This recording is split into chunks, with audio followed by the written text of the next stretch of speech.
Selamat pagi teman-teman. Assalamualaikum warahmatullahi wabarakatuh.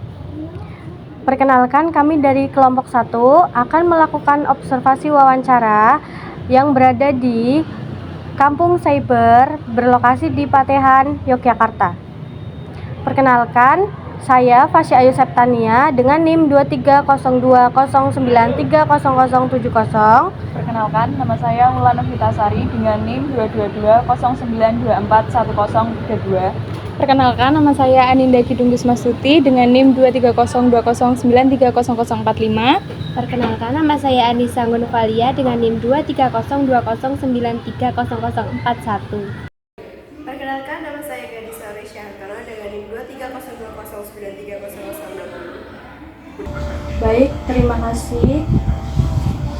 Saya akan mewawancarai Bapak Koko untuk memenuhi tugas UAS dengan mata kuliah Literasi Sains dan Teknologi. Baik Kak, baik Pak untuk memperkenalkan terlebih dahulu. Ya, nama saya Antonio Sasongko, sebenarnya panggilnya Pak Koko di sini. Di sini sebagai salah satu founder dari Kampung Cyber ini, terus saat ini masih menjabat sebagai ketua RT di wilayah RT 36 Taman ini. Terus langsung ke pertanyaannya nih Pak. Ya, monggo. Apa tujuan utama dari pengembangan Kampung Cyber ini Pak?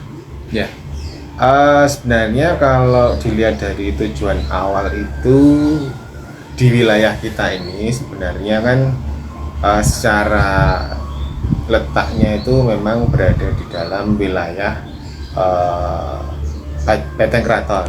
Nah, jadi kita lebih kenal sebenarnya ke seni dan budaya itu. Tapi ketika kita ingin menghadirkan internet di kampung ini, waktu itu warga memang sangat antusias. Jadi sebenarnya di tujuan awal kita membentuk Kampung Cyber ini supaya warga itu bisa mengakses internet yang pada waktu itu masih menjadi barang yang mewah, karena kita sudah 16 tahun yang lalu menginisiasi adanya kampung ini. Jadi di tujuan awalnya itu adalah kita ingin warga di sini bisa mengakses internet dengan mudah dan bisa mengakses internet dengan biaya yang murah. Jadi sebenarnya itu di awal. Tapi kan berkembang terus macam-macam, jadi banyak manfaat.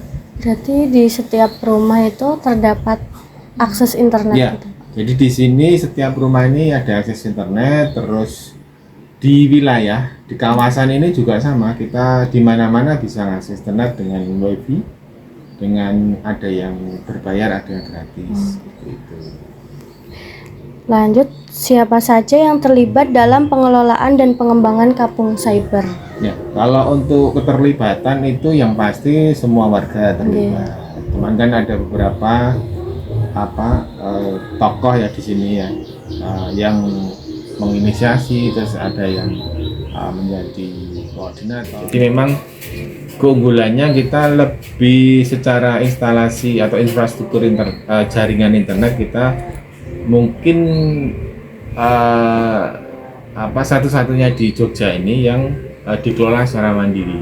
Nah, dikelola oleh warga, terus semuanya maintenance itu juga dilakukan oleh warga. Jadi memang ini benar-benar semua dari warga dan untuk warga. Pertanyaan selanjutnya, kapan Kampung Cyber mulai dibangun dan diresmikan? Lebih tepatnya kita menginisiasi itu tahun 2008.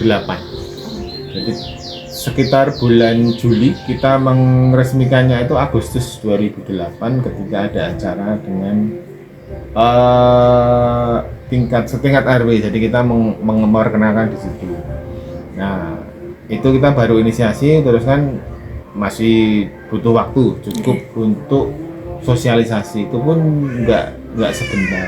Jadi kita butuh hampir 2 tahun untuk sosialisasi warga, untuk mengajak. Nah, jadi memang tidak secara langsung ketika kita menginisiasi adanya ini langsung semuanya terkoneksi itu enggak. Jadi memang berproses hingga tahun 2015. Jadi tahun 2015 itu kawasan sini sudah semuanya terkoneksi. Jadi butuh waktu berproses selama 7 tahun.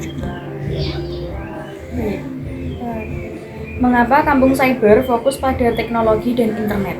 Ya, sebenarnya kan kita ini juga nggak sengaja ketika memilih internet ini sebagai identitas di kampung ini, karena sebenarnya secara keseluruhan di wilayah ini kita merupakan kampung yang paling akhir yang punya identitas nih, karena di sekitaran kita ada yang concern ke pengolahan sampah, concern ke budaya batik gitu. Jadi sebenarnya kita itu terakhir yang punya identitas.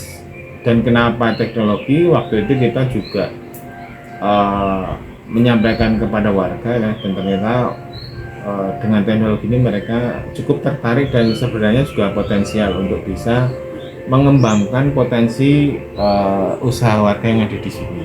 Karena secara garis besar ya, di wilayah kita ini hampir semua itu pekerjaan non formal. Jadi mereka wira swasta di rumah, ada pembatik, seniman. Karena memang basicnya sebenarnya di sini adalah kampungnya para pembatik dan seniman. Tuh, jadi itu yang membuat kita optimis untuk bisa mengembangkan usaha ini dengan teknologi. Artinya kita memilih itu karena itu juga akan terus berkembang, jadi tidak akan berhenti dan cocok dengan kondisi warga yang ada di sini. Jadi itu yang mendasari kita kenapa ini bisa bertahan. Besok tahun depan sudah 17 tahun ya, jadi cukup panjang perjalanan kita dari yang nggak ada orang yang melirik ide ini sampai sekarang banyak apresiasi yang datang, bukan hanya dari kalangan lokal tetapi dari internasional. Apakah ada keunggulan lain Pak selain akses internet tersebut? Kalau kita memang concernnya ke jaringan internet dan setelah itu turunannya adalah pengembangan digitalisasi lah di semua bagian yang ada di sini, misalnya ya kayak UMKM, jadi kan harus mengikuti perkembangan dari jadi mereka bisa lebih menjualnya itu juga lebih enak dengan marketing digitalnya gitu. Karena kita kan juga memberikan pelatihan untuk para UMKM itu bagaimana cara menjual di internet, terus penggunaan tools yang lain yang membutuhkan internet untuk mendukung pengembangan dari UMKM itu. Itu diadakan workshop juga ya Pak? Pelatihan. Lebih tepatnya pelatihan karena skopnya kan kecil, skopnya hanya sekitaran sini dan yang menjadi narasumber juga warga sini juga yang sudah berhasil mengimplementasikan teknologi ini untuk pengembangan UMKM-nya. Jadi memang ya saling bertukar ilmu sebenarnya. Yang belum tahu nanti yang sudah melakukan itu akan share bagaimana pengalaman dia menggunakan tools yang sudah ada. Seperti itu.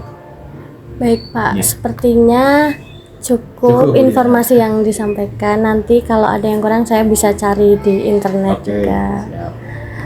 Baik, terima kasih Pak. Wassalamualaikum warahmatullahi wabarakatuh.